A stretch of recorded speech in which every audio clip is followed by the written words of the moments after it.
Halo teman-teman semuanya, apa kabar kalian? Semoga kalian semuanya selalu sehat. Sebelum Mimin mulai, Mimin ucapkan terima kasih banyak kepada Agus Turu atas kontribusinya di Saweria. Semoga selalu diberikan banyak rezeki. Dan bagi yang ingin untuk berkontribusi juga untuk pengembangan channel ini, silakan langsung saja lewat kode QR ini atau linknya sudah Mimin siapkan di deskripsi video ini biar lebih mudah. Terima kasih. Jadi guys, film yang akan kita sajikan kali ini berjudul Dominique, seperti itu, yang dirilis pada tahun 2024.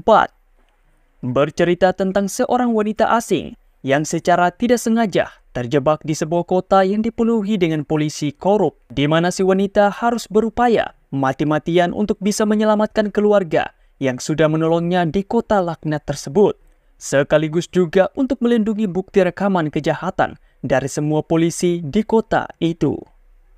Dan bagaimanakah kebrutalan dari film yang satu ini? Bagi teman-teman yang tidak tahan sama film yang penuh dengan cairan merah, silahkan langsung saja skip video ini, karena kita akan masuk ke alur ceritanya. Cerita ini dibuka dengan memperlihatkan beberapa orang kartel yang dipimpin oleh seorang pria bernama Hector, yang baru saja menembak jatuh sebuah pesawat untuk bisa dijarah. Mereka pun kemudian menghampiri pesawat itu dan langsung mengambil sebuah kotak. Hector juga menghampiri si pilot wanita yang ternyata memiliki banyak uang di bajunya. Tentu saja melihat hal tersebut, Hector pun hendak untuk mengambil uang tersebut. Namun yang terjadi,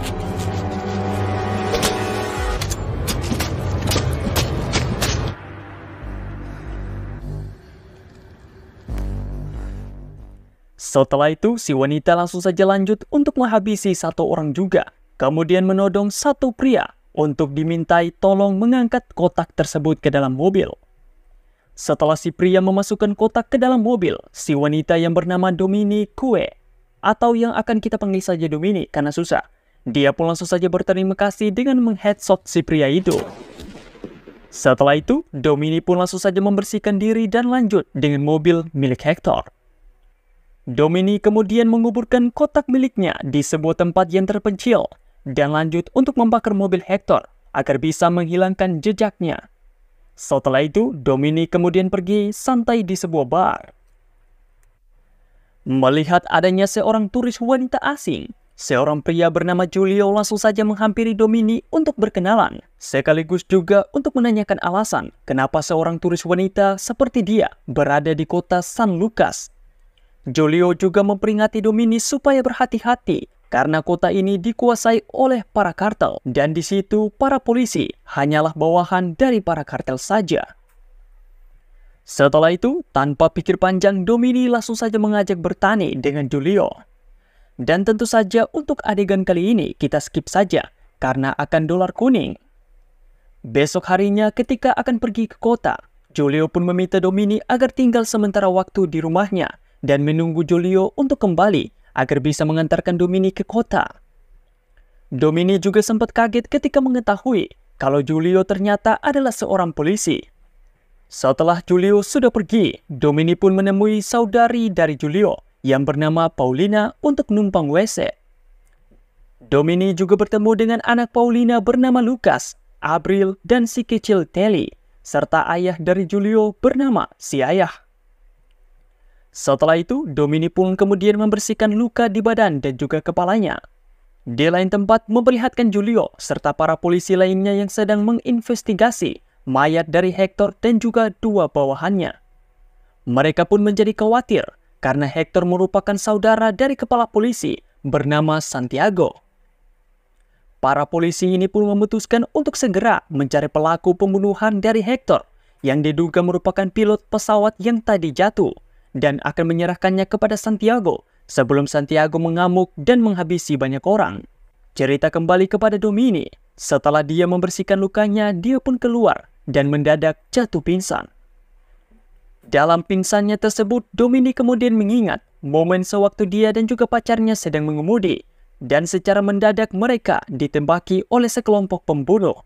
Karena pacarnya sudah tewas, Dominique pun seketika menjadi sangat murka dan membantai beberapa pembunuh sebelum akhirnya dia berakhir ditembak di kepala.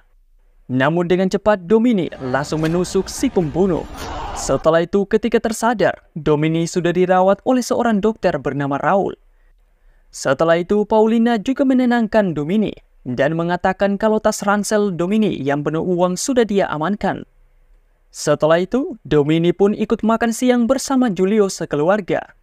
April juga meminta supaya Domini mau untuk tinggal dan menghadiri acara ulang tahunnya terlebih dahulu. Selain itu, Julio yang juga curiga kalau Domini adalah pembunuh dari Hector. Dia pun mulai menanyakan beberapa pertanyaan pribadi kepada Domini, hingga membuat Domini menjadi kesal. Setelah itu, Julio pun mendapatkan telepon dari rekannya, yang mengatakan kalau mereka sudah menangkap 2 orang turis yang dicurigai sebagai pilot sekaligus pembunuh dari Hector. Julio pun setelah itu langsung saja pergi untuk mengecek 2 orang turis itu.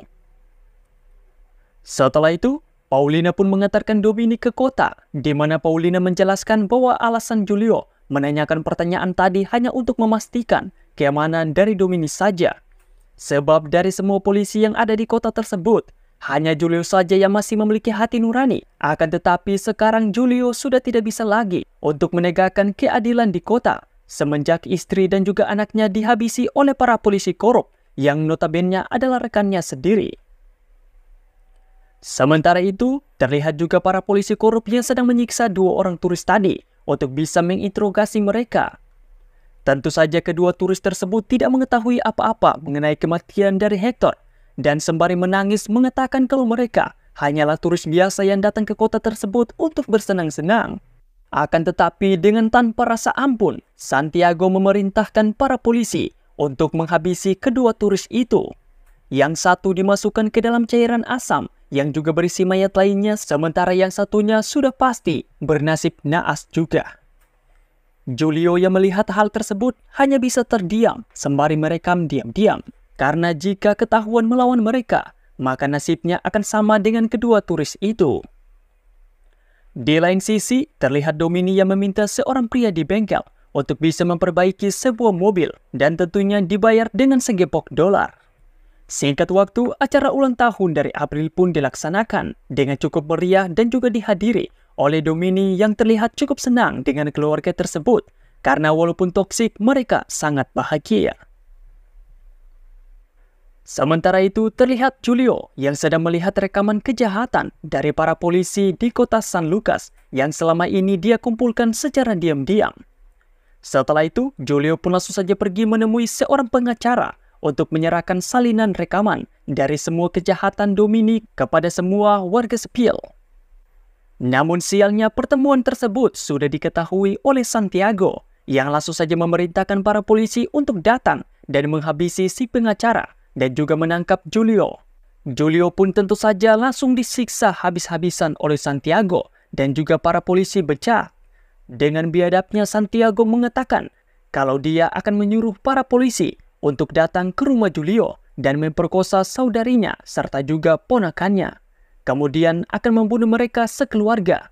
Barulah setelah itu dia akan mengambil salinan rekaman untuk dihilangkan buktinya.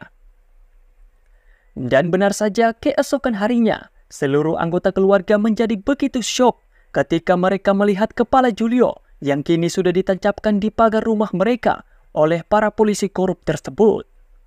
Sumpah guys, untuk adegan ini sangat mengerikan. Anjing. Setelah itu, para polisi juga masuk ke rumah untuk mengambil laptop dari Julio. Tentu saja Domini yang melihat kejadian tersebut dengan santainya, dia maju untuk menghampiri petinggi polisi yang kita sebut saja Gendut. Gendut juga mendapatkan perintah dari Santiago untuk segera menghabisi seluruh anggota keluarga Julio. Mengetahui adanya bahaya, si ayah langsung saja menembak para polisi. Dilanjutkan oleh Domini yang merebut pistol milik Gendut untuk menghabisi semua polisi.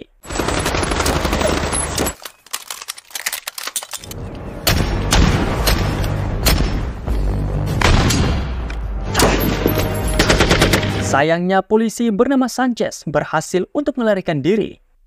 Domini juga mengambil laptop serta kepala dari Julio untuk dikembalikan kepada ayahnya. Sementara itu, si polisi Sanchez langsung melapor kepada Santiago mengenai Domini yang sudah membantai semua anggota polisi seorang diri. Mengetahui hal tersebut, Santiago yang tidak percaya kemudian menyuruh bawahannya Chago untuk mengerahkan semua personil dan mengepung rumah dari Julio. Sementara dia sendiri akan pergi ke rumah tersebut dan melihat sendiri seperti apa sosok dari Domini. Domini sendiri juga meminta semua anggota keluarga agar bergegas untuk pergi dari situ. Dan dia akan pergi juga karena tidak mau untuk terkena masalah lebih besar lagi di kota itu. Akan tetapi di situ Abril menghentikan Domini dan meminta supaya Domini mau membantu keluarganya. Pada akhirnya Domini pun setuju dan menyuruh Abril untuk menerima semua risiko yang akan terjadi ke depannya. Dia pun kemudian kembali ke rumah dan mengumpulkan semua senjata yang ada untuk bisa mempertahankan rumah dari serangan para polisi. Setelah itu dengan santainya Domini keluar rumah untuk menemui Santiago. Di situ Santiago langsung menawarkan kerjasama untuk menukarkan laptop milik Julio dengan nyawa mereka semua. Akan tetapi dengan tegasnya Domini menolak hal tersebut dan balik mengancam Santiago untuk membiarkan mereka semua pergi dengan aman. Barulah dia akan menyerahkan laptopnya. Tentu saja Santiago yang sombong menolak hal tersebut dan mengatakan kalau dia akan kembali untuk menghabisi Domini serta semua anggota keluarga dari Julio. Setelah itu, Paulina mendapatkan telepon dari Dr. Raul yang ingin untuk membantu mereka. Domini dan Dr. Raul lalu membuat kesepakatan untuk bertemu keesokan harinya, supaya Dr. Raul bisa untuk membawa Paulina dan juga anak-anak ke tempat yang aman di luar kota.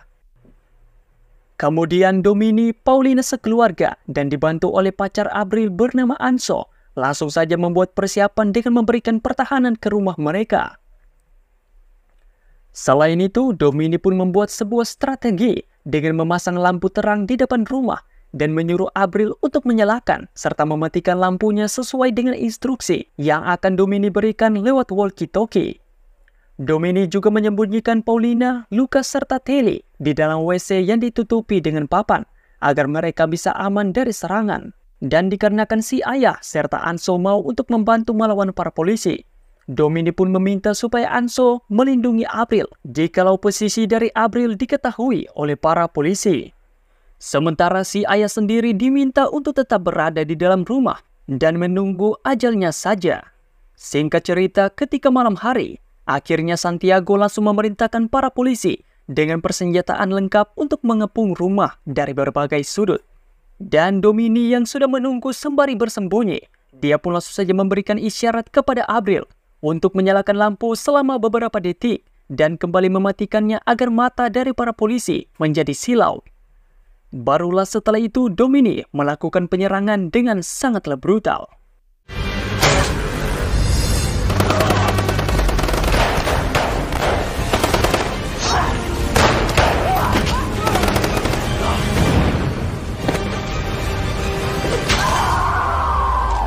Strategi tersebut pun dilakukan selama beberapa kali, sampai Domini berhasil untuk menghabisi banyak sekali polisi korup.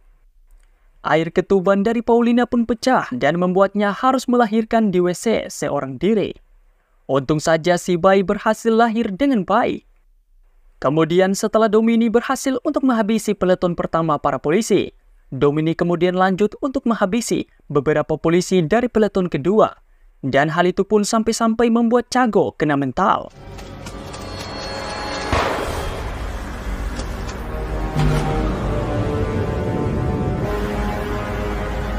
Namun sial sekali karena posisi dari Abril juga berhasil diketahui oleh polisi bernama Enrico dan juga para polisi lainnya, yang untungnya sudah ada Anso untuk bisa melindungi Abril. Karena ketakutan dengan sosok Domini, Chago pun memilih untuk menembakkan sebuah basoka ke arah rumah yang beruntungnya masih bisa ditangkis oleh Domini. Setelah itu, ketika Chago masuk ke dalam rumah, dia pun langsung saja melakukan perkelahian dengan Domini.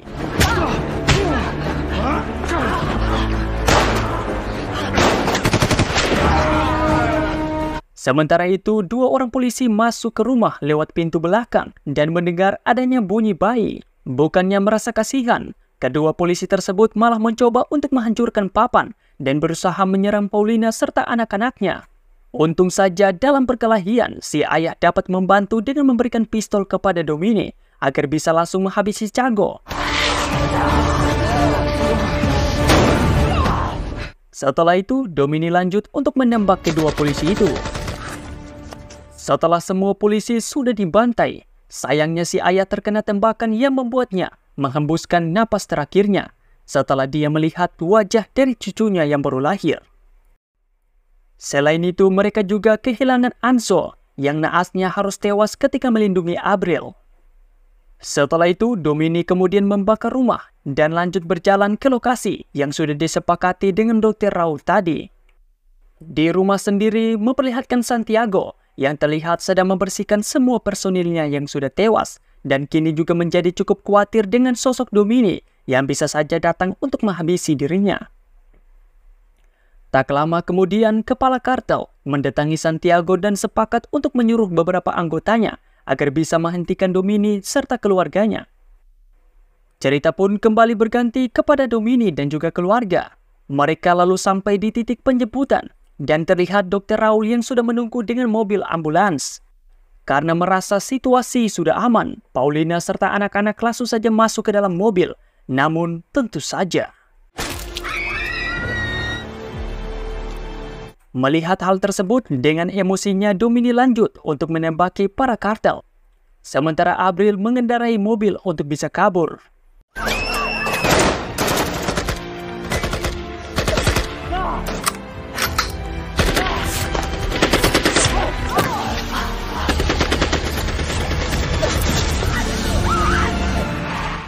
Hingga akhirnya ketika dirasa sudah aman, sialnya satu mobil kartel pun datang dan langsung menghabisi Paulina serta semua anak-anak.